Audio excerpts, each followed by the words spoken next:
Indonesia की राजधानी Nusantara कर दी गई है, बिल्कुल ठीक है। और एक और क्वेश्चन था, हाँ, एक वो सन के ऊपर बातचीत थी, पेज 338 पर था। थोड़ी सी साउंड कम कर दो क्योंकि बच्चे कम है ना, फिर गूंजेगी वरना। पेज 338 पर देखो, ईयू था। इसमें किसी ने कहा था कि 12वीं क्लास की एनसीईआरटी में 1957 दी गई है। उसका लॉजिक था, ट्रीटी ऑफ रोम साइन हुई थी, ये डेट थी 25/3/1957, 25 मार्च 1957 को एक संधि साइन हुई। संधि को बोलते हैं ट्रेटी, और रोम में साइन हुई थी। रोम किसकी राजधानी है? Italy. Treaty of Rome sign हुई 1957 में, जिसके बेसिस पर 1958 में ये बनी थी ईयू, यूरोपीय यूनियन। और पहले ये यूरोपीय यूनियन क्या थी? यूरोपीय इकोनॉमिक एजेंसी एरिया करके ना कुछ, फिर बाद में इसका नाम बदला था। तो अगर पूछेंगे ट्रेटी ऑफ रोम कब साइन हुई ईयू बनाने से पहले, तो 1957, लेकिन इसकी स्थापना पूछे तो 1958 ही टिक करना, जो कि दिया था 1 जनवरी 1958। डेट गलत नहीं है, ट्रीटी ऑफ रोम लिखा होगा क्लास 12 में, इसीलिए लिखा होगा 1957, 25 मार्च 1957। एक ये देखना था। एक इंडोनेशिया की राजधानी नुसंतारा, बिल्कुल ठीक है, बदल गई। एक राष्ट्रमंडल चेक करना था, पेज 339 पर, कॉमनवेल्थ। इसकी स्थापना बिल्कुल ठीक दी गई है। जो मुझे याद था ना 1930, वो गेम्स थे हैमिल्टन वाले, कनाडा वाले। पेज 3 जो मैं बोल रही हूँ ना, ये 1 नंबर का कहीं भी मिल जाएगा। कल इसमें कंफ्यूजन था, जिसको क्लियर कर लो। जो ये कॉमनवेल्थ है, जिसमें महारानी ब्रिटेन हेड है, कॉमनवेल्थ, इसकी डेट बिल्कुल ठीक दी गई है किताब में, 1926। और इसमें 3 चीजें बल्कि तुम्हें लिखनी पड़ेंगी, यहीं लिख लो। एक डिक्लेरेशन हुआ था, बाल्फोर डिक्लेरेशन, BALFOUR, बाल्फोर जगह का नाम है, डिक्लेरेशन। जहां कल पढ़ रहे थे वहीं पढ़ रहे हैं। कल 3 चीजों में डाउट था, मैंने कहा था ये चेक कर लूंगी मैं। बाल्फोर डिक्लेरेशन राष्ट्रमंडल के पास लिख लो, 1926 में हुआ था ये। इसके बेसिस पे कॉमनवेल्थ बना था, बाल्फोर डिक्लेरेशन 1926। फिर यही लिखना वेस्टमिंस्टर, ये भी जगह का नाम है, वेस्टमिंस्टर। इसमें भी कुछ साइन किया था 1931 में, 1931 में। ये सब कॉमनवेल्थ से जुड़ी बातें हैं। और तीसरा लिखना, लंदन में डिक्लेरेशन हुआ था, डिक्लेरेशन ये हुआ था 1949 में। तो 3 सन हैं कॉमनवेल्थ से जुड़े, जिसकी हेड महारानी ब्रिटेन है, जिसमें 54 देश हैं, खेलने 70, 71, 72 आते हैं। तो बाल्फोर डिक्लेरेशन 1926, इसके तहत ये बना कॉमनवेल्थ। फिर वेस्टमिंस्टर नाम की जगह कुछ और साइन किया, इससे जुड़ा। और फिर लंदन डिक्लेरेशन हुआ 1949 में। ठीक है, बाकी तो सारे ठीक ही थे। इन 3 में कंफ्यूजन था, ये मैंने चेक कर लिए। इसमें 3-4 चीजें हमें नहीं पता चल गई। तुमने घर जाके पढ़ा था ये? इसको 3-4 बार पढ़ना होता है ताकि सारे सन दिमाग में बैठ जाए। चलो आज हम पढ़ेंगे, एक तो छोटी चीज पढ़ेंगे और एक थोड़ी बड़ी चीज। पहले छोटी चीज पढ़ लेते हैं। 347 पे आ जाओ, ये बीच के सारे पढ़ते रहेंगे। 347 पेज पर प्रमुख व्यक्तियों के लोकप्रिय उपनाम, पुरानी में देख लो आसपास ही होगा, प्रमुख व्यक्तियों के लोकप्रिय उपनाम। ये तो 5 मिनट का टॉपिक है, फिर एक बड़ा टॉपिक पढ़ लेंगे। 306 पर है पुरानी किताबों में, नई में 347 पर है। इसके 2-4 पेज आगे पीछे ही मिल गया। हाँ, प्रमुख व्यक्तियों के लोकप्रिय उपनाम, इसमें सारे ही पढ़ने होते हैं। कुछ एक के बारे में बता भी दूंगी ताकि तुम्हें आसान दिखे। पहला टिक कर लो, सब जानते हैं, सीमांत गांधी। कौन है ये आदमी? खान अब्दुल गफ्फार खान। तुम सब जानते हो, ये इन्होंने काम किया भारत के लिए, बंटवारे के बाद चले गए पाकिस्तान, और मरने के बाद दफना दिए गए अफगानिस्तान। एक ऐसा आदमी जिसने जीते जी भारत को अपनी भूमि माना। अब सिर्फ सुन लो, बातचीत मत करो लड़कियों बीच में। जिसने भारत के लिए काम किया, बंटवारे के बाद जिस हिस्से में ये थे पाकिस्तान के पास पड़ा, तो कभी पाकिस्तान बनेगा। तब इन्होंने कहा था गांधी को कि आपने हमें भूखे भेड़ियों के सामने डाल दिया और आपने हमारी कोई कद्र नहीं की। अब हमें इस देश में जाना पड़ेगा जो कि हमारे एंटी था, और इन्हें पाकिस्तान में रहना पड़ा। लेकिन जब ये मरे तो इन्होंने अंतिम इच्छा जताई कि मुझे मरने के बाद पाकिस्तान या भारत में नहीं बल्कि अफगानिस्तान में दफन करना। सीमांत गांधी वो आदमी है जिसको अपने अब तक का फर्स्ट और लास्ट पाक नागरिक है। मन से ये भारतीय थे लेकिन नागरिकता तो पाकिस्तान की थी। तो पहले और अंतिम पाक नागरिक जिनको हमने इंडिया का सबसे बड़ा अवार्ड दिया, भारत रत्न, 1987। इससे पहले हमने किसी विदेशी को ये अवार्ड दिया ही नहीं था। इसके 3 साल बाद 1990 में नेल्सन मंडेला, हाँ ये अफ्रीकी थे, सब जानते हैं इनके बारे में। हाँ, जो 26 साल प्लस जेल में काटे थे, जिन्होंने अलॉन्ग वॉक टू फ्रीडम, इस बार पेपर में आया हुआ था, बार बार आती है। ये 2 इंपॉर्टेंट चीजें। तो सीमांत गांधी के पास लिख लो, भारत, पाक, अफगान, ये तीनों से संबंधित है। भारत में काम कर्म भूमि थी इनकी, पाकिस्तान उनकी नागरिकता, और मरने के बाद दफनाए गए अफगानिस्तान में। खान अब्दुल गफ्फार खान। सीमांत गांधी, फ्रंटियर गांधी, एक आंदोलन चलाया था इन्होंने, लाल कुर्ती संगठन बनाया था, तो इसी को आंदोलन कह देते हैं, रेड शर्ट्स, लाल कुर्ती आंदोलन। हाँ, ये गांधी के बहुत बड़े, ये मान लो भक्त थे, गांधी ने जो कह दिया वो ये करते थे। ये खुदाई खिदमतगार एक संगठन था जिसका टारगेट था भारत की आजादी की लड़ाई में जो गांधी कहते थे ना, वो ये पाकिस्तान के फ्रंट पे करते थे। तो जब गांधी जी ने ये सविनय अवज्ञा आंदोलन चलाया, उस दौर में इन्होंने ये काम वहां किया था। क्या लाल कुर्ती जैसे कांग्रेस का नहीं कह सकते? अच्छा, उसमें ऑप्शन में दे रखा था। ऐसे टिपिकल ये नहीं कहेंगे कि कांग्रेस ने ही चलाया, लेकिन क्योंकि सीमांत गांधी किसको अपना गुरु मानते थे, गांधी, और गांधी किसकी छत्र छाया में काम करते थे, कांग्रेस, उस हिसाब से देखा जाए तो कांग्रेस का पार्ट है। लेकिन ऐसा नहीं है कि कांग्रेस ने कहा कि तुम ऐसा करो। जैसे भारत में ना बड़े स्तर पे काम करती थी कांग्रेस, लेकिन कांग्रेस के हेल्पिंग हैंड थे ढेर लोग जो अपने अपने विशेष क्षेत्र में काम करते थे। उनमें से एक आदमी थे खान अब्दुल गफ्फार खान। क्वेश्चन की लैंग्वेज तुम्हें अगर पता हो, याद हो तो। हाँ, तो ये तो इसी का तो नाम है, खुदाई खिदमतगार। ये आदमी खुदाई खिदमतगार यही कहलाता है। इसी का नाम, इसका असली नाम तो खुदाई खिदमतगार जो है ना, खान अब्दुल गफ्फार खान, क्योंकि फ्रंट पे था तो हमने कह दिया फ्रंटियर गांधी, हिंदी में कह दिया सीमांत गांधी, और खुदाई खिदमतगार आंदोलन का, क्योंकि ये मुस्लिम थे कम्युनिटी से, तो इन्होंने जो आंदोलन आगे चलाया उसके लोगों के लिए कंपलसरी कर दिया रेड कलर की शर्ट पहनना, क्योंकि रेड क्रांति का प्रतीक है। तो जो आंदोलन चला उसको नाम दे दिया रेड शर्ट्स, या इसको हम ये ना कह के लिख देते हैं क्योंकि ये इटली में भी था, हमने नाम दे दिया लाल कुर्ती आंदोलन। और खुदाई खिदमतगार इनका उपनाम भी है, और कई लोग कहते हैं संगठन को भी इसी नाम से बुलाया जाता था, खुदाई खिदमतगार। भगवान के लिए तो यूज करते हैं ये वर्ड इस तरह से। तो खुद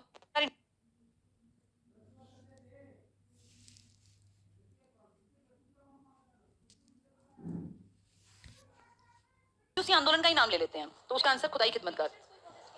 हाँ, जो गांधी करते थे ना, ये कुछ नहीं है, एक आदमी है, इंस्ट्रक्शन गांधी की मानता था, क्योंकि गांधी हर जगह नहीं जा सकते। ये फ्रंट पे पाकिस्तान की टेरिटरी में गांधी की सारी बातों को मानते थे। तो अगर गांधी ने अंग्रेजों का विरोध किया तो ये मानो इन्होंने भी अंग्रेजों का ही विरोध किया। सारे वो काम इन्होंने किए जो गांधी ने कहे, बस ये एक्टिव थे फ्रंट पर, इसलिए लोगों ने कह दिया फ्रंटियर गांधी। जैसे बिहार गांधी नहीं है अपने राजेंद्र प्रसाद, तो राजेंद्र क्या थे, कांग्रेस के मेंबर थे, सारी बातें गांधी की मानते थे। ऐसे इन्होंने कहा कि भाई हमारे यहाँ कांग्रेस से लोग जुड़ना नहीं चाहते, क्योंकि कांग्रेस को लोग हिंदुओं की संस्था बता रहे हैं। इस टाइम तक जिन्ना भी तो एक्टिव थे, तो उन्होंने कहा लोगों को अपनी तरफ अट्रैक्ट करने के लिए मैं आंदोलन एक नए तरीके से चलाऊंगा, जिसका नाम रख दिया खुदाई खिदमतगार। तो मुस्लिम आदमी खुदाई खिदमतगार के साथ जल्दी जुड़ेगा। तुम याद करो, जमींदारा लीग बनी थी हरियाणा में, क्यों जमींदारा नाम रखा, क्योंकि यहाँ का आदमी जमींदार था, तो उन्होंने कहा भाई यहाँ के लोगों को जोड़ने के लिए जमींदारा लीग ठीक रहेगी। ऐसे ही मुस्लिम कम्युनिटी को जोड़ने के लिए खुदाई खिदमतगार काम करेगा। वो कांग्रेस के एंटी हो गए, क्योंकि मुस्लिम लीग जो है वो उनको ये पट्टी पढ़ाती थी कि कांग्रेस हिंदुओं की है, तब ये बनाना पड़ा था इनको। लेकिन ये प्रभावित थे गांधी से, तो गांधी के कामों को ही आगे बढ़ाते थे ये।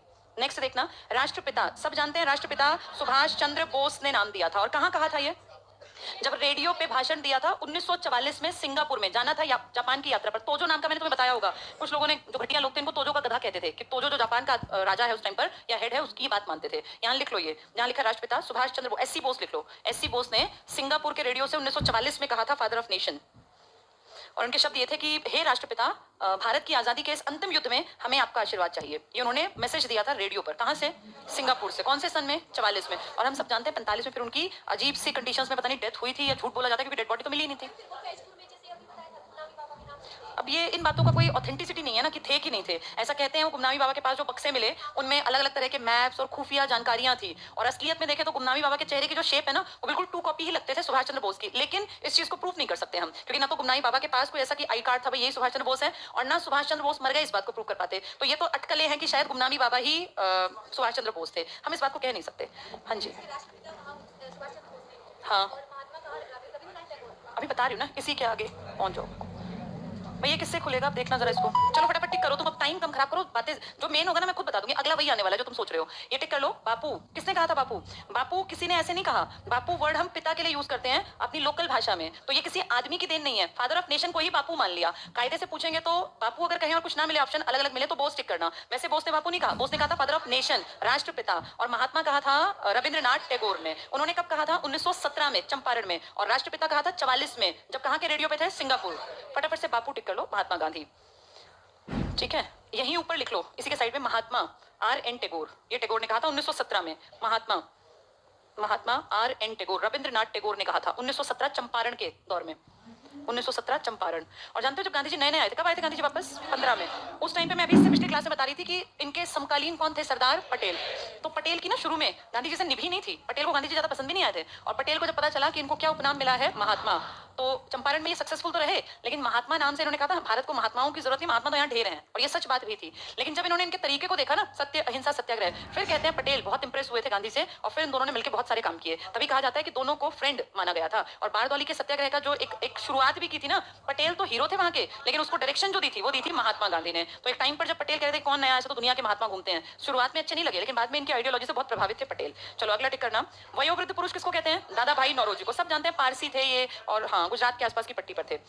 लौह पुरुष सरदार वल्लभ भाई पटेल। कौन से सत्याग्रह के बाद, बारदौली। बारदौली में महिलाओं ने कहा था इनको, क्या कहा था, सरदार। बारदौली है कहाँ, गुजरात में। ऐसे याद होना चाहिए। बारदौली कहाँ है? गुजरात। बारदौली में क्या किया था इन्होंने? सत्याग्रह, जिसकी इंस्ट्रक्शंस तो दी थी गांधी ने, लेकिन काम किया था पटेल। यहाँ पे किसानों का ऋण माफ करवा दिया था। ऋण पहले था 6%, बढ़ा के एकदम से कर दिया था 30%। पहले सुन और समझ लो, 6% का टैक्स बढ़ा के कितने पे ले गए? 30 पर। बहुत ज्यादा हो गया ना। फिर महात्मा गांधी ने कहा था कि भाई ये तो गलत है, अब किसी से पहले 100 में से 6 रुपए ले रहे थे, 30 लेने लग गए एकदम से। तो महात्मा गांधी ने इनको कहा तुम जाओ, मेरे पास तो काम ज्यादा है, बारदौली को तुम संभालो और वहां सत्याग्रह करो। और बारदौली को जाके जब इन्होंने संभाला तो फिर यहाँ की औरतें कहते हैं सब साथ हो गए, आदमी औरत किसान सब लोग जमींदार, और फाइनली जाके सरकार को झुकना पड़ा। और फिर सरकार ने कहा कि ठीक है हम इसको घटा देंगे, और फिर सरकार राजी हुई थी कि इसमें हम कमी कर देंगे। तो वहां जो औरतें खड़ी थी उन्होंने नारा दिया था कि सरदार वल्लभ भाई पटेल की जय। तो वहां से इनके नाम के आगे क्या जुड़ा? सरदार। ये किसके कहने पे हुआ था? महात्मा गांधी ने पटेल को इंस्ट्रक्शन दी, गांधी ने ही औरतों को इंस्ट्रक्शन दी। तो महात्मा गांधी के कहने पर इनके नाम में पटेल औरतों ने जोड़ा था कि सरदार पटेल की जय। यहाँ अंडरलाइन कर लो ये सरदार वल्लभ भाई पटेल। यहाँ लिख लो बारदौली सरदार की उपाधि, गांधी महिलाएं दोनों। बारदौली सरदार की उपाधि, बारदौली सत्याग्रह में सरदार की उपाधि गांधी के कहने पर किसने दी है? महिलाओं ने। नेक्स्ट टिक करना, ये कब है बारदौली का? 1928 में, 1928 में। नेक्स्ट टिक कर लो, लौह पुरुष हो गया, शांति पुरुष लाल बहादुर शास्त्री। सब जानते हैं शास्त्री जी का सरनेम शास्त्री नहीं है, ये संस्कृत की पढ़ाई के कारण शास्त्री बने, यूपी में जन्मे थे और फिर वहां पढ़ के संस्कृत और शास्त्री बन गए थे। और शांति पुरुष। पंजाब केसरी भी सब जानते हैं, लाला लाजपत राय, जिनकी जन्मभूमि अलग है, कर्म भूमि अलग है। बंगाल केसरी बहुत बड़े जज थे, आशुतोष मुखर्जी, इन्होंने बंगाल के लिए काम किया, आशुतोष मुखर्जी। बिहार केसरी श्री कृष्ण सिंह, श्री कृष्ण सिंह, इन्होंने बिहार के लिए काम किया। आंध्र केसरी टी प्रकाशम, इन्होंने आंध्र के लिए काम किया। शेरे कश्मीर थे शेख अब्दुल्ला। बंग बंधु सब जानते हैं, शेख मुजीबुर रहमान, जिनके कारण क्या हुआ था? बांग्लादेश का जन्म हुआ था। कब? 2 जुलाई 1972। क्या है ये? शिमला समझौता। यहाँ लिख लो ये बात, तभी तो बना ये। हाँ, शिमला समझौता किस किस के बीच था ये? इंदिरा और ZA भुट्टो। और इसमें फायदा किसको हुआ है? शेख मुजीबुर रहमान को, जिसका नया देश बन गया। कौन सा देश? बांग्लादेश। लेकिन मुजीबुर रहमान लंबे नहीं टिके। 15 अगस्त 75 को इनको इनके खानदान समेत गोलियों से भून दिया था सेना ने। और इसलिए जब हम खुशी का दिन मना रहे होते हैं ना, तो पड़ोसी शोक दिवस मनाते हैं इसी की मौत के कारण, क्योंकि वो इसको अपना भाई मानते थे। भाई के कारण इनका नाम क्या है? बंग बंधु, यानी बांग्लादेश का भाई थे ये। जैसे हमारे राष्ट्रपिता थे, इसी तरह ये बांग्लादेश के भाई थे, शेख मुजीबुर रहमान। इनके देश का जन्म हुआ है 2 जुलाई 72 के शिमला समझौते से, जो हमने और पाकिस्तान ने किया, क्योंकि हमारी और पाकिस्तान की लड़ाई थी 71 की। तब आपका राष्ट्रपति कौन था? राष्ट्रपति इंदिरा गांधी कभी भी नहीं थी। वी गिरी, ये याद रखना है। सब कुछ बहुत छोटी छोटी चीजें पर पेपरों में आती हैं ये। चलो आगे बढ़ो। दीन बंधु, कहाँ पहुंचे हम? बंग बंधु ना, शेख मुजीबुर रहमान। क्या तुम जानते हो बांग्लादेश में, ये लिख लिया सबने? SHG का कॉन्सेप्ट पता है तुम्हें? कौन सी क्लास में है ये? बहुत छोटी सी क्लास में है किसी में, SHG का 10वीं में है शायद। हाँ 10th में, कल मैंने 10th में पढ़ा था। SHG 10वीं क्लास की NCERT की पॉलिटिकल इकोनॉमिक्स की किताब का टॉपिक है ये हर एक को आना चाहिए। ध्यान से सुनो और समझ लो अगर नहीं आता। सेल्फ हेल्प ग्रुप, ये होते हैं छोटे छोटे गरीब लोग इकट्ठे होकर अपने ग्रुप्स बनाते हैं और अपनी छोटी छोटी सेविंग करते हैं। मान लो 1000 रुपए की 20 लोगों ने ग्रुप बनाया, हर आदमी ने 1000 रुपए दिए एक महीने में। कितने रुपए इकट्ठे हो गए? 20,000।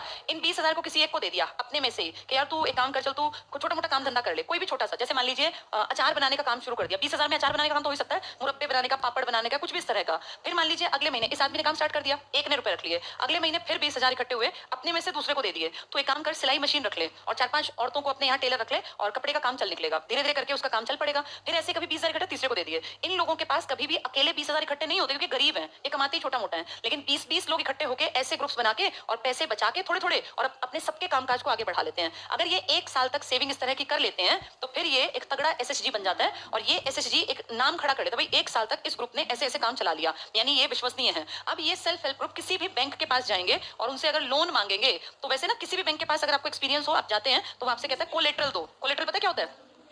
हाँ, कोलेटरल का मतलब होता है ऋणाधार, यानी हम किस आधार पे आपको ऋण दें जी। आप 10 लाख लेके भाग गए तो आपके पास कोई जमीन का टुकड़ा, प्लॉट, मकान, दुकान, कोई गहना कुछ तो होगा ना। जितना बैंक लोन देगा, तुम 10 लाख रुपए लेते हो तो इसके बदले तुम्हें 11 से 13 लाख रुपए देने पड़ते हैं। ये पता है तुम लोगों को? ऋण हमेशा बहुत महंगा पड़ता है, लेकिन फायदा ये होता है कि 10 लाख इकट्ठे तुम्हारे होने नहीं, तो वो तुम्हें इकट्ठे दे देगा, इसके बदले तुमसे ज्यादा पैसे लेगा। अब इस 10 लाख को देकर अगर तुम 2 दिन बाद भाग गए उसके पैसे लेके, तो कहाँ जाएगा? इसीलिए बैंक अपने पास हमेशा कोलेटरल या ऋण का कोई आधार, कोई तुमसे कागज, तुम्हारे प्लॉट के, मकान के, दुकान के, ज्वेलरी के रखवा लेता है कि कुछ भी दिक्कत हुई, कोई भाग ही गया पैसे लेके, तो बैंक उसको बेच के अपने पैसे पूरे कर लेगा। अब जैसे नीरव मोदी जैसे लोग भी तो भाग जाते हैं जो, या ऐसे माल्या जैसे लोग, तो बैंक हमेशा अपने कागज रखता है आपसे, कागज लेके जिसमें कोई आपका मकान, दुकान, प्लॉट होगा। अब ये सेल्फ हेल्प ग्रुप जो होते हैं ना, इनमें होते हैं गरीब लोग, इनके पास नहीं होता कुछ भी गिरवी रखने को, तो इनको लोन भी नहीं मिलता। लेकिन जब ये किसी ग्रुप के मेंबर बन जाते हैं, वो ग्रुप अगर 1 साल अच्छी सेविंग कर लेता है, तो फिर बैंक इन पे विश्वास करता है और ये खरे उतरते हैं विश्वास पे। कैसे? इन 20 में से किसी एक ने लोन उठा लिया, मान लीजिए 50,000 का। अब इस एक ने पैसे नहीं भरे तो बैंक किसी एक के पास नहीं जाएगा, बैंक SHG से बात करेगा। SHG उस आदमी को जानता है क्योंकि वो लोकल आदमी है अपने गाँव का। ये उस पर दबाव बनवा के जबरदस्ती उसके पैसे भरवाएंगे। यानी कोई भी आदमी गड़बड़ नहीं कर सकता। जो किसका मेंबर है? एसएचजी की साख होती है, एक नाम होता है, इस नाम को डूबने नहीं देगा। तो ऐसे एसएचजी बांग्लादेश में बने थे बड़े लेवल पे, क्योंकि तुम बंगबंधु पढ़ रहे हो इसलिए बता रही हूँ, एनसीईआरटी में लिखा है। एसएचजी में एक आदमी है जिसका नाम है मोहम्मद यूनुस। ये बहुत बहुत काम का है, क्लास 10th में इसके ऊपर एक पैराग्राफ है पूरा एनसीईआरटी में। मोहम्मद यूनुस, पहले लिखो मत, सुनो और समझो। इस आदमी ने बांग्लादेश ग्रामीण बैंक स्टार्ट किए, कि बांग्लादेश के नाम से ग्रामीण बैंक, हमारे भी तो होते हैं ना, हरियाणा ग्रामीण बैंक और इस तरह के सुने होंगे। तो इसने बांग्लादेश में बांग्लादेश ग्रामीण बैंक शुरू किए 1975 में। और इस बैंक में स्टार्टिंग में लोगों को लगा क्या बैंक चलेगा, लेकिन इस बैंक में अब जो आंकड़े एनसीईआरटी देती है 2014 के, वो कहती है 8.63 मिलियन लोग इसके मेंबर है, इससे उधार ले चुके हैं। और इसमें मैक्सिमम आज तक जितने उधार गए, बोरोवर्स जो थे, पैसा लेने वाले, उनमें औरतें थी, विमेन, और गरीब औरतें। औरतों को तो वैसे भी ऋण नहीं मिलता क्योंकि उनके पास सोर्स ऑफ इनकम नहीं होता। गरीब औरतों ने बड़े पैमाने पे पैसा उधार लिया और अपने अपने बिजनेस स्टार्ट किए। जैसे किसी ने डेयरी का काम शुरू कर दिया, किसी ने कोई इस छोटे मोटे घरेलू उद्योग धंधे स्टार्ट कर दिए। कितने मिलियन बताती है एनसीईआरटी? यानी 80 लाख से ऊपर, लगभग 81 लाख, क्योंकि 8 मिलियन का मतलब 1 मिलियन में 10 लाख होते हैं ना। ये सोचो करोड़ के आसपास लोग, ये 2014 का आंकड़ा है, इस बैंक से जुड़ गए, छोटे से बैंक से, जो किसने स्टार्ट किया था? इस आदमी को इस काम के लिए, कि इसने बिना किसी भी बहुत बड़े पैसा लगाए और लोगों को जोड़ जोड़ के एक ऐसा काम किया जिसमें कि सेल्फ हेल्प ग्रुप आसानी से पैसा उधार ले सके, और खासकर गरीब औरतें, इसलिए इसको नोबेल पीस प्राइज मिला 2006 का नोबेल शांति पुरस्कार। मैं आपको बहुत बार बता चुकी, शांति पुरस्कार की वैल्यू ज्यादा होती है, पैसे सबको बराबर मिलते हैं, लेकिन सबसे ज्यादा रिस्पेक्ट की जाती है शांति के नोबेल। आप रेड क्रॉस कल पढ़ रहे थे 3 बार, 17, 44, 63 में ना, ऐसे ही ये आदमी है, इसको नोबेल शांति पुरस्कार मिला था 2006 का, क्योंकि एनसीईआरटी में सारी बातें, और आप मुजीबुर रहमान पढ़ रहे हो, इसी देश का है ये आदमी। मुजीबुर रहमान का मर्डर होना और इसका बैंक बनना, ये सब एक साथ स्टार्ट हुआ था। चलो यहीं पे लिख लो, ये बात ऊपर लिख लो इसी पेज पर। मोहम्मद यूनुस एसएच गांव में, तो ये जो शहरों में कमेटी के नाम से डालने लग गए, ये एसएचजी का ही तो बदला हुआ रूप है, और क्या है? कमेटी एसएचजी है। जो महिलाएं किटी पार्टी में किटी के नाम पे पैसे डालती हैं, वो थोड़ी अमीर होती हैं, बस हैं वो भी एसएचजी ही। वो अलग बात है कि वो मौज मस्ती के लिए पैसे डालती हैं, लेकिन ये गांव की वो गरीब मजदूर महिलाओं को लेके, हाँ स्टार्टअप के लिए, भाई एक भैंस बांध ली, 2 भैंस बांध ली, उससे काम शुरू कर दिया। यहाँ लिख लो SHG, self help group, Bangladesh Grameen bank, Bangladesh Grameen bank, Mohammad Yunus, Bangladesh Grameen bank, Mohammad Yunus, शांति का नोबेल 2006, मोहम्मद यूनुस, शांति का नोबेल 2006।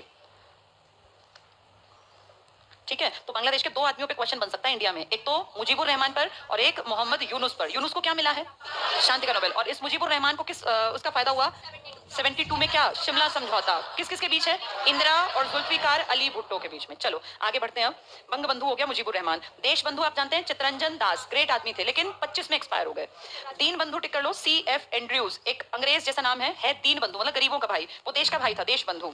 लोकमान्य आप सब जानते हैं, बाल गंगाधर तिलक।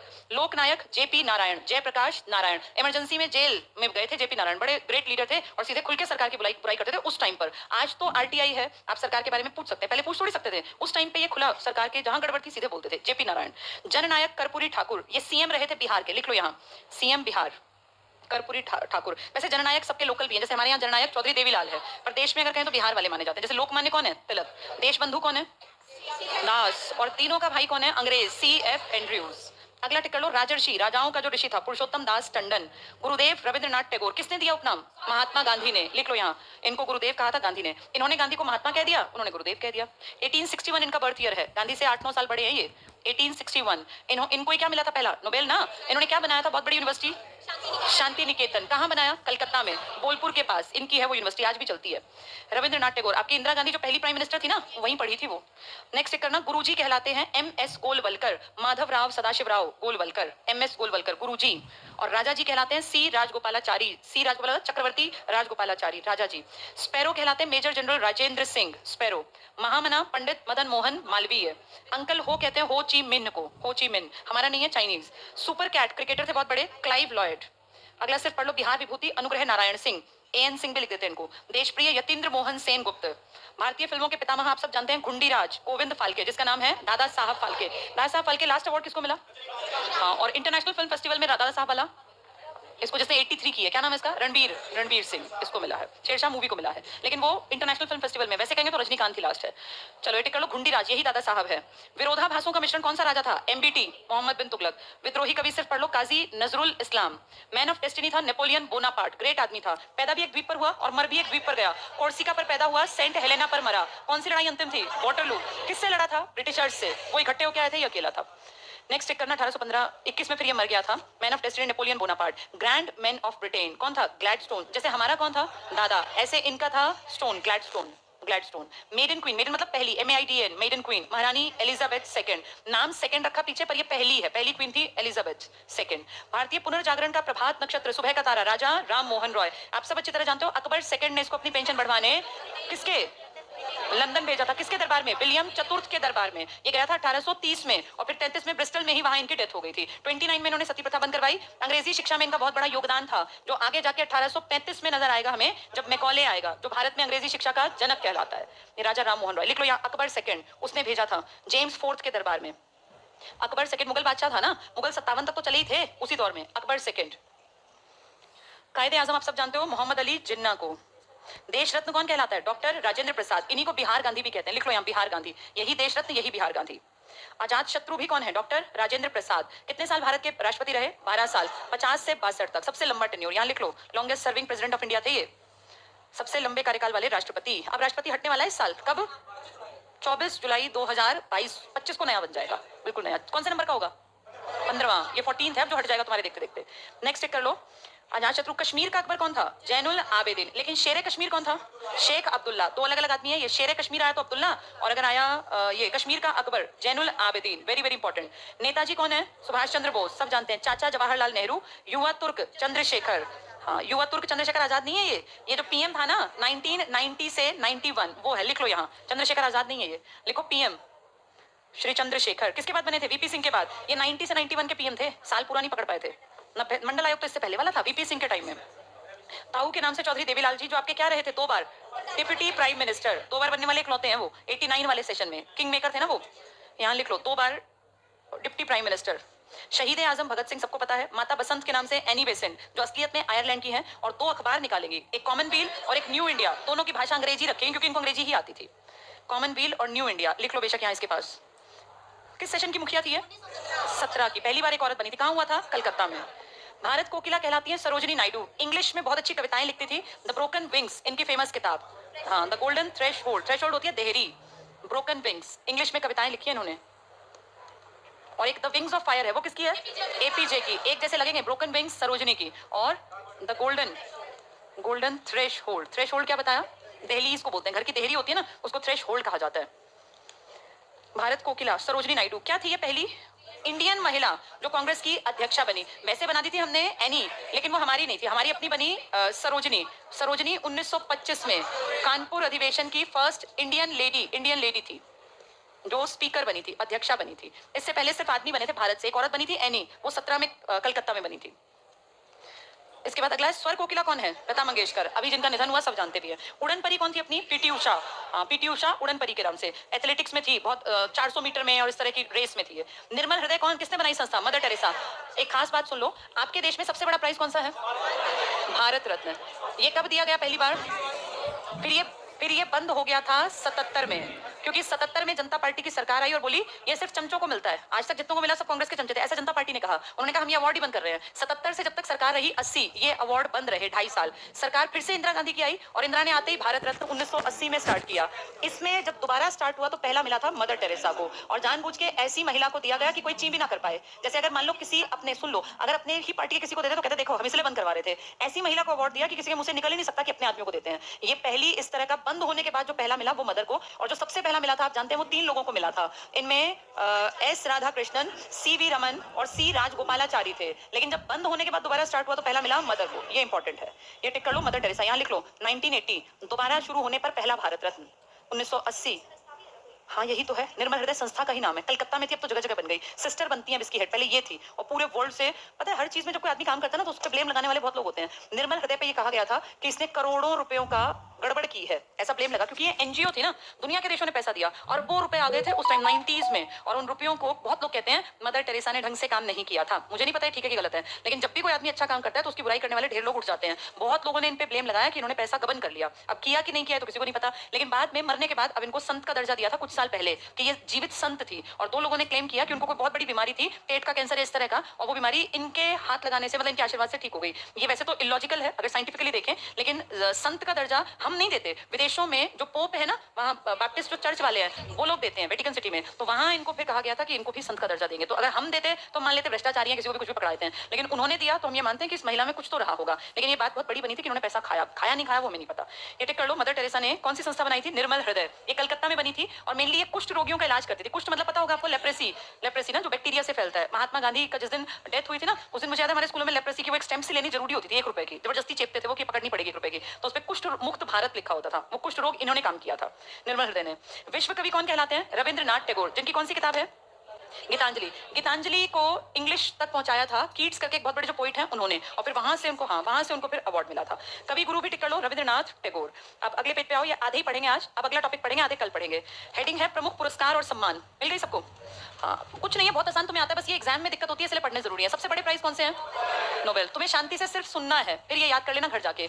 एक आदमी था बहुत अमीर, अच्छा खाता पीता, कई सारे उसके बच्चे थे, मतलब बड़ा पूरा परिवार, सब कुछ ठीक ठाक था। अचानक से उसका बिजनेस बैठने लगा, और बिजनेस की एक खूबी होती है कि जब ये जाता है ऊपर तो पता नहीं कहाँ पहुंच जाए, और जब ये नीचे गिरने पे आए तो आदमी की रोटी भी मुश्किल हो जाए। ऐसी स्थिति आ गई थी एक आदमी के परिवार में। तो उसने अपनी पत्नी को कहा कि बिजनेस अब नहीं चलेगा यहाँ, सारा पैसा जितना बेच सकता था, जमीन जमीन सब बेच के पैसा इकट्ठा किया, और बोला यहाँ रहना बड़ा मुश्किल है, तो दूसरे देश में जाके रहते हैं जहाँ सस्ता हो। जैसे हर जगह रहना बराबर नहीं होता। आपके पास आज अगर दिल्ली में 10 लाख रुपए हैं तो आपकी लाइफ को बहुत अच्छी नहीं हो पाएगी, क्योंकि 10 लाख में दिल्ली में कुछ आएगा ही नहीं। लेकिन अगर आपके पास 10 लाख रुपए और छत्तीसगढ़ के किसी गांव में आप शिफ्ट कर जाते हैं तो आप पूरी जिंदगी भी बैठ के खा लेंगे, क्योंकि वहाँ महंगाई है ही नहीं, आपके शौक ही नहीं हो पाएंगे, आपको सुविधाएं वैसी नहीं मिलेंगी। तो वो जो पैसा इसके पिताजी को कम लगा, ये उस पैसे को, क्योंकि ये स्वीडन में थे, स्वीडन था अमीर देश, यूरोप का है, उस सारे पैसे को यहाँ से उठा के एक गरीब से इलाके, रूस के एक छोटे से शहर में चले गए और वहां जाके अपना काम धंधा शुरू किया। तब इस बच्चे की, जिसकी हम कहानी पढ़ रहे हैं, उम्र थी 9 साल, तो इसकी पढ़ने लिखने की उम्र जो थी ना वो बहुत अच्छी नहीं बीत पाई। लेकिन 5-6 साल में इसके पिताजी का बिजनेस फिर से चल पड़ा। अगर आदमी के अंदर स्किल है, हुनर है, तो वो कहीं भी कमा खा लेगा। ऐसा नहीं कि उसको बस एक ही जगह कमाने का मौका मिलेगा, वो जहां खड़ा होगा वहां पैसे आ जाएंगे। अगर उसके अंदर काबिलियत है तो पैसे कमा के वापस आए वो, और फिर जब तक ये बड़ा हुआ तो पैसा इतना था कि होम ट्यूटर रख लिए, घर पे टीचर आते, बेस्ट टीचर, इनको पढ़ाते। इंटेलिजेंस भगवान की देन था, आईक्यू लेवल हाई था। 13-14 साल के जब हुए तो जो टीचर्स आए उन सब ने कहा लड़का बहुत काबिल है और ये कुछ बहुत बड़ा अचीव कर सकता है। पूत के पांव पालने में नजर आते हैं, वो दिखता था कि काबिल है लड़का।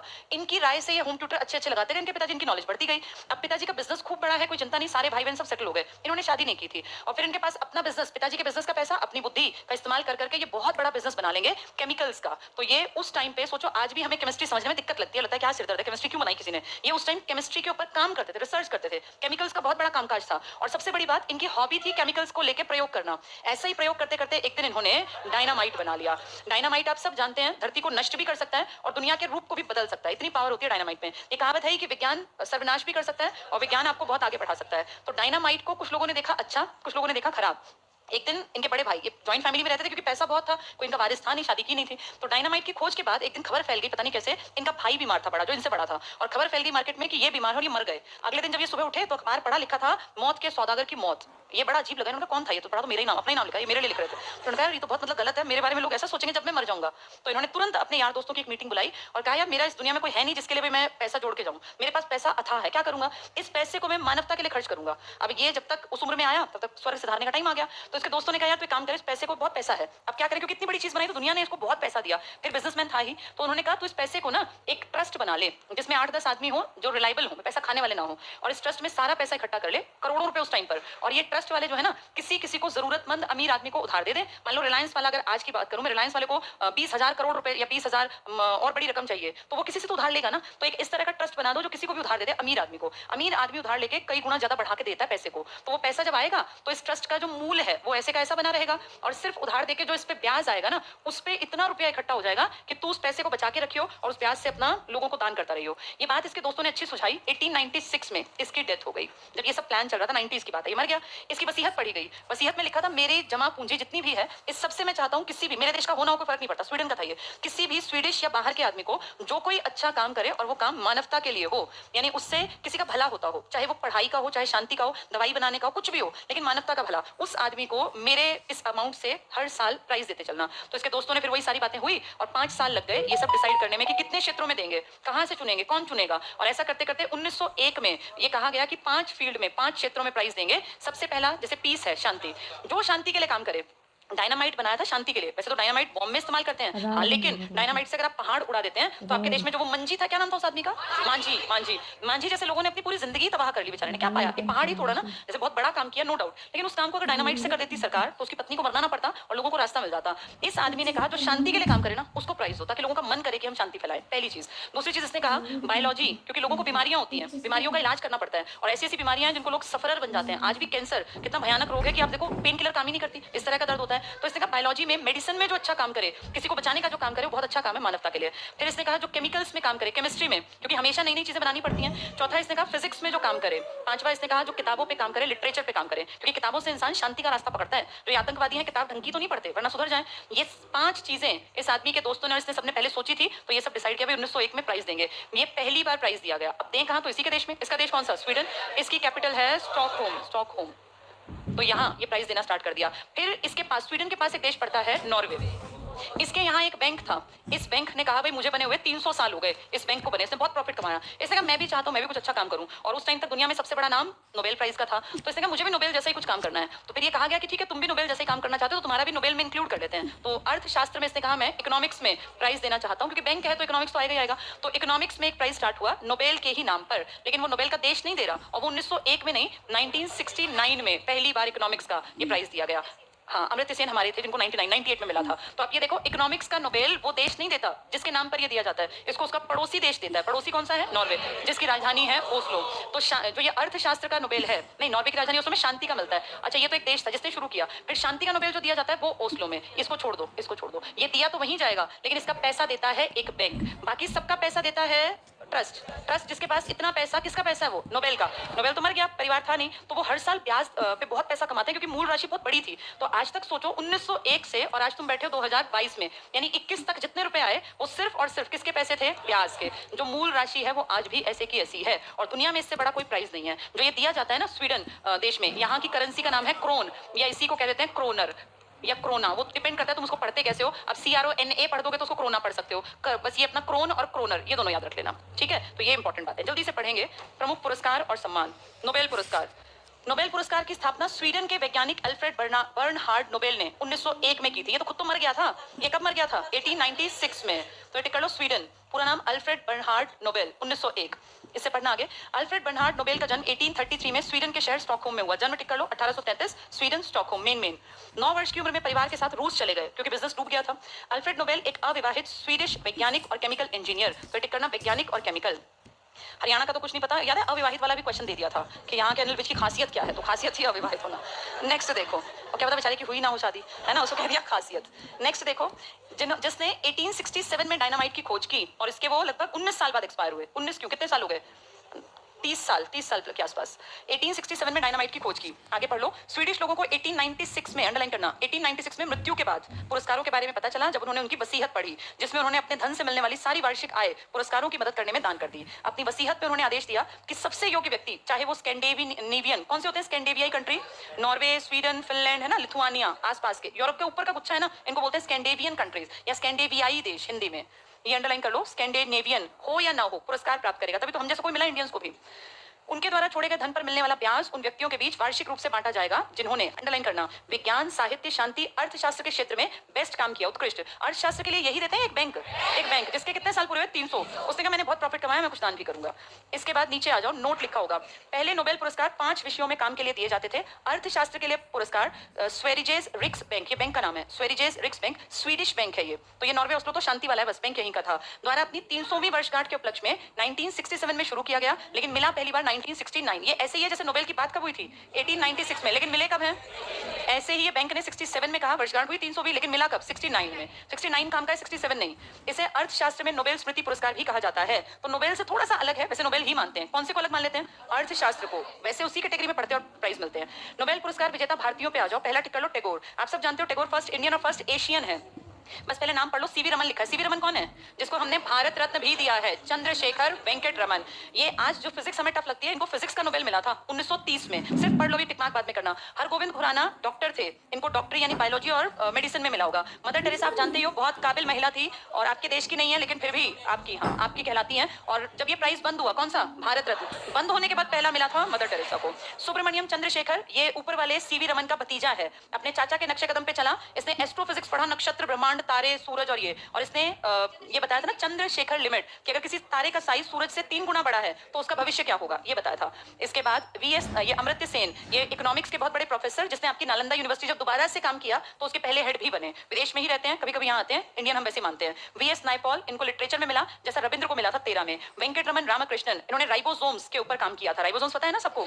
इसके बाद कैलाश सत्यार्थी, बचपन बचाओ आंदोलन, एमपी में काम किया। मिशन 1000 यानी 1000 लड़कों पर 1000 लड़कियां भी हों, लड़कियों को गर्भ में ना मारें। इनको और पाकिस्तान की मलाला यूसुफजई, जो सब जानते हैं, जिस पे अटैक हुआ था, स्कूल स्टूडेंट थी, इन दोनों को वो यंगेस्ट प्राप्त करता है। इसके बाद कैलाश के बाद अभिजीत विनायक बनर्जी, ये कहने को इंडियन है, अमेरिका में रहते हैं, इनकी पत्नी भी विदेशी है। दोनों हस्बैंड वाइफ और एक और आदमी ने मिलकर इन्होंने बड़ा काम किया, अचीवमेंट थी, इसलिए इनको ये प्राइज मिला था। इनको भी इकोनॉमिक्स के ऊपर मिला। अब ये पढ़ लो, रविन्द्रनाथ टैगोर में पहली लाइन में पढ़ लो। 1910 में एक अंग्रेज कवि थे येट्स, ने टैगोर की काव्य संग्रह गीतांजलि, बस गीतांजलि टिक कर लो, इसका अंग्रेजी अनुवाद किया और प्रस्तावना लिखी। वैसे अंग्रेजी में उन्होंने खुद भी यूज किया था। 13 में टैगोर को नोबेल मिला। ये फर्स्ट इंडियन, फर्स्ट एशियन भी है, मतलब चाइना हमसे पीछे था नोबेल में, हमें पहला मिला है। सीवी रमन टिक करना। रमन इफेक्ट फिजिक्स लिख लो यहाँ, यह लिखा भी है 30 में भौतिकी का नोबेल। और इनकी याद में आप क्या मनाते हो? साइंस डे, 28 फरवरी, इसी महीने लिख लो यहाँ, 28 फरवरी science day. C V Raman, Raman effect उसी दिन खोजा गया था। और हर स्कूल में ना साइंस डे पर मॉडल्स बनते हैं और प्रदर्शनी लगती है, हाँ एग्जीबिशन लगते हैं। हरगोविंद खुराना टिक करना। 1968 में कृत्रिम जीन्स के संश्लेषण के लिए चिकित्सा का नोबेल, तो बायोलॉजी मेडिसिन का हरगोविंद, डॉक्टर थे ये। मदर टेरेसा 79 में समाज सेवा के लिए शांति का नोबेल। सुब्रमण्यम चंद्रशेखर, किसका भतीजा है ये? सीवी रमन का, सीवी रमन का। 1983 में इनकी खोज थी चंद्रशेखर सीमा, चंद्रशेखर लिमिट, तारों के साइज को लेकर, तो इनको फिजिक्स का नोबेल। एस्ट्रोफिजिक्स लिख लो यहाँ, एस्ट्रो मतलब तारे, चांद, सूरज और इन सब के ऊपर, ब्रह्मांड। एस्ट्रोफिजिक्स, फिजिक्स का चाचा को मिला, एस्ट्रोफिजिक्स का भतीजे को, दोनों एक ही फैमिली के हैं। अमर्त्य सेन टिक करना। 1998 में कल्याणकारी अर्थशास्त्र के लिए इनको नोबेल मिला। नोबेल का स्टार्ट कब हुआ था? ये वाला 69। बैंक ने अपनी कौन सी वर्षगांठ बनाई थी? 300वीं। 67 में कहा था लेकिन देने में 69, फिर हमें मिल गया 1998 में। वैसे स्टार्ट हुए थे 1901 में, हमें मिला था 1913 में। अगला टिक कर लो, वेंकट रमन, ये वीएस नायपॉल 2001 में साहित्य का, तो साहित्य के 2 हो गए, फिजिक्स के भी 2 हो गए। नेक्स्ट पढ़ना, वेंकट रमन रामकृष्णन, भारतीय अमेरिकी, अमेरिका में ही रहते हैं। इसके बाद तीसरी लाइन में टिक करना, राइबोसोम्स की संरचना, कार्यप्रणाली की खोज। नेक्स्ट लाइन, 2009 में इनको केमिस्ट्री का नोबेल मिला। कैलाश सत्यार्थी टिक कर लो। 2014 में पाकिस्तान की मलाला यूसुफजई के साथ, किस एज में मिला मलाला को? 17 साल, 17 साल लिख लो यहाँ, 17। शांति के लिए नोबेल। अभिजीत विनायक बनर्जी, ये अंतिम है भारतीय, जन्म 1961 में। इनकी पुस्तक experimental approach to elevating global poverty, गरीबी के ऊपर इन्होंने काम किया, इनकी पत्नी ने, उन्होंने 2019 में, हाँ तो लिख लो इसको फटाफट से लिखो, अभिजीत विनायक बनर्जी। अभिजीत बनर्जी लिख देते हैं शॉर्ट में, अभिजीत विनायक, विनायक भी लिखा है एक किताब में, बनर्जी, क्योंकि बंगाल में व और ब एक ही होते हैं। अभिजीत विनायक बनर्जी, इन्होंने गरीबी के ऊपर, पॉवर्टी यानी गरीबी के ऊपर काम किया, तो अर्थशास्त्र का नोबेल मिला। अर्थशास्त्र यानी इकोनॉमिक्स, 2019 का, ये अब तक का लास्ट इंडियन था। नहीं, 80 में भारत रत्न मिला था, 79 में इनको मिला था नोबेल। नोबेल पहले, भारत रत्न बाद में। क्या गांधी को नोबेल मिला था कभी? गांधी का 5 बार नाम गया कि भाई ये भी शांति का दूत है, लेकिन कभी भी मतलब सेलेक्ट नहीं हुआ, रिजेक्ट कर दिया। कितनी बार नाम गया था? 5 बार, ये बड़ी बात है। किस संस्था को 3 बार मिला? रेड क्रॉस को। अगले पेज पर देखो, ऊपर नोट में है 1937, 38, 39, 47, 48, 37, 38, 39, ये वो टाइम था जब कांग्रेस में सुभाष चंद्र बोस और नेहरू के आपस में मतलब एक कहीं ना कहीं ये भी हो रहा था कि भी कौन अध्यक्ष बनेगा, ये वो दौर था। तो 37, 38, 39, फिर आजादी और फिर मर्डर वाला ईयर 47, 48 में गांधी जी को 5 बार शांति पुरस्कारों के लिए नामित किया गया, पर एक बार भी पुरस्कार के लिए चुना नहीं गया। ठीक है, दुख तो बहुत होता होगा, बार बार नाम आता होगा और फिर कहते होंगे नहीं ये नहीं है। नेक्स्ट पढ़ लो, अगला पॉइंट पढ़ेंगे बस। पुरस्कार के लिए बनी समिति और चयन करता प्रत्येक वर्ष, इसको टिक करना। अक्टूबर में घोषणा और पुरस्कारों का वितरण नोबेल की पुण्यतिथि पर, जिस दिन एक्सपायर हुए 10 दिसंबर, इस दिन मानवाधिकार दिवस भी होता है, ह्यूमन राइट्स डे। तुम सब जानते हो मानव अधिकारों की दुनिया की सबसे बड़ी संस्था का नाम है, क्या नाम है? Amnesty international. किसने बनाई थी वो? हाँ, पीटर बेंसन ने। क्या नाम था उसका? एमनेस्टी। एमनेस्टी ये है सबसे बड़ी संस्था इंटरनेशनल, ये मानव अधिकारों की सबसे बड़ी संस्था। तुम्हारे यहाँ क्या काम करता है? नेशनल ह्यूमन राइट्स कमीशन, जिसका मुखिया हमेशा हमेशा retired CJI, chief justice of India ही बनता है। ये 10 दिसंबर को है मानव अधिकार दिवस। अगला पॉइंट पढ़ लो। प्रत्येक पुरस्कार में एक वर्ष में कितने लोगों को मैक्सिमम 3, कितने फील्ड में मिला ये? अब तो 6 हो गए ना, क्योंकि इकोनॉमिक्स भी तो है। एक बार इसको बोर्ड पे देखो कितने फील्ड है टोटल। ये प्लस एक कौन सा है? इकोनॉमिक्स। ये 1901 से, ये 1969 से। ये 5 फील्ड तो पुराने हैं, ये लेटेस्ट स्टेज में। इसमें 3 तो साइंस के हैं, फिजिक्स, केमिस्ट्री, बायो के साथ ही मेडिसिन, क्योंकि शरीर पे ही मेडिसिन काम करती है। और एक है शांति का, और एक है किताब वाला साहित्य का। साहित्य पढ़ने से शांति अपने आप आ जाती है। 3 है इसके, और एक इकोनॉमिक्स का। एक फील्ड में कम से कम एक प्राइज जरूर मिलेगा, और मैक्सिमम मिलेगा 3 को। अगर एक को मिला तो सारी राशि उसकी जितनी मिलती है, 3 को मिला, अगर 2 को मिला तो बराबर बांट देते हैं, और 3 को मिले तो फिर कमेटी डिसाइड करती है कि तीनों को बराबर दें, या जिसने ज्यादा काम किया उसको आधी पकड़ा दें, और बाकी 2 को आधी डिवाइड कर दें हिस्सों में। ये कमेटी डिसाइड करती है। तो वो देखती है तीनों का काम बराबर है तो 1/3 मिलेगा, अगर एक ने ज्यादा काम किया तो आधा एक का, और बचे आधे में से 2। अमाउंट बहुत बड़ा है ना, करोड़ों में होता है। ये टिक कर लो। तो 3 को फटाफट से पढ़ो। अगला पॉइंट, प्रत्येक पुरस्कार में एक वर्ष में अधिकतम 3 लोगों को पुरस्कार दिया जा सकता है। प्रत्येक विजेता को 1 स्वर्ण पदक, डिप्लोमा, स्वीडिश नागरिकता में एक्सटेंशन और धन, मेन तो धन है, पैसे के लिए करते हैं सब काम, एक्सटेंशन और इन सब के लिए किसी को नहीं चाहिए। अगर एक पुरस्कार में 2 विजेता हैं तो धन राशि दोनों में समान रूप से बांट दी जाती है। पुरस्कार विजेता प्राप्तकर्ताओं की संख्या अगर 3 है तो चयन समिति के पास अधिकार होता है कि वो धन राशि को तीनों में बराबर बांट दे, या एक को आधा दे और बाकी 2 को बचा धन बराबर बांट दे। अब तक केवल 2 बार मृत लोगों को यह पुरस्कार दिया। एक हम हैं, मरे हुओं की लाइन लगा रखी है, भारत रत्न, मरणोपरांत। भारत रत्न कब से दे रहे हैं हम? 1966। एक ये लोग हैं, पता है कितना अच्छा सोचा इन्होंने। इन्होंने कहा यार मरा हुआ आदमी किसी को इंस्पायर कैसे करेगा? आदमी इंस्पायर होता है जिंदा आदमी से। अब जैसे भगत सिंह अगर आज होते तो ज्यादा लोग उनसे मोटिवेशन लेते। अब तो हम एक दिन याद करते हैं 23 मार्च को और एक 27 सितंबर को, और पूरे दिन थोड़ी भगत सिंह तुम्हारे दिमाग में है। लेकिन अगर भगत सिंह आज कोई कैरेक्टर होता सच में तो हम रोज इंस्पायर हो सकते थे। तो हम लोग जहां 66 में कह रहे थे मरने वालों को भी दो, मरणोपरांत, वहां दुनिया में नोबेल पे ये विचार चल रहा था कि मरने वालों को मत दो भाई, जिंदाओं को दो, ताकि और लोग भी इनसे मोटिवेटेड हो। जहां हम शुरू कर रहे थे मरने वालों का, वो खत्म करने की कगार पर आ गए थे। पढ़ के देखो। अब तक केवल 2 बार मृत व्यक्तियों को यह पुरस्कार दिया गया। पहली बार 1931 में एरी एक्सेल कार्ल फल्डर्ट, और दूसरी बार संयुक्त राष्ट्र संघ के महासचिव डेग हैमरसोल्ड। तुमने नाम कई बार पढ़ा हुआ है, डेग हैमरसोल्ड, पढ़े थे ना हमने नाम, 1961 में। तो आज तक मरे हुओं को सिर्फ 2 बार दिया, 31 में और 61 में, और 74 में बोले देंगे ही नहीं मरे हुओं को। अगला पॉइंट टिक कर लो। 74 में नियम बना दिया कि मरणोपरांत किसी को नोबेल नहीं मिलेगा, और हमने कब से देना स्टार्ट किया मरने के बाद? 66 में। पहला मिला था शास्त्री जी को, और जब राजीव गांधी को मिला ना 91 वाला, तो एक आदमी ने, मध्य प्रदेश के एक आदमी ने हाई कोर्ट में केस लगाया कि जी ये क्या मजाक है। राजीव गांधी मरे थे 1991 के ब्लास्ट में 21 मई को। उनकी सरकार आई, उनके जो चहेते लोग थे कांग्रेस के, वही सरकार में आई, जीती जब, तो उन्होंने आते ही सबसे पहला काम किया, हमारे ही आदमी को भारत रत्न मिलेगा मरणोपरांत। तब एक आदमी ने कोर्ट केस किया कि ये तो मजाक बना रखा है, जिसकी सरकार है अपने चहेतों को भारत रत्न, कभी जिंदाओं को पकड़ाते हैं, कभी मरे हुओं को पकड़ाते हैं। खैर वो खारिज हो गया और राजीव गांधी का वो चलता रहा, क्योंकि सरकार उन्हीं की थी। लेकिन ये बहुत सोचने की बात है कि नोबेल तो बंद कर रहे हैं, और हम उसी दौर में स्टार्ट कर रहे हैं। हम 66 में शुरू कर रहे हैं और ये 74 में बंद कर रहे हैं। इन्होंने नहीं दिया कभी मरे हुए आदमी को, इन्होंने सिर्फ 2 बार दिया, एक 31 में और एक 61 में। इसके बाद बस ये बाकी कल पढ़ा दूं, टाइम ज्यादा हो जाएगा तुम लोगों को, क्योंकि अगला टॉपिक थोड़ा सा टफ है, नामों वाला।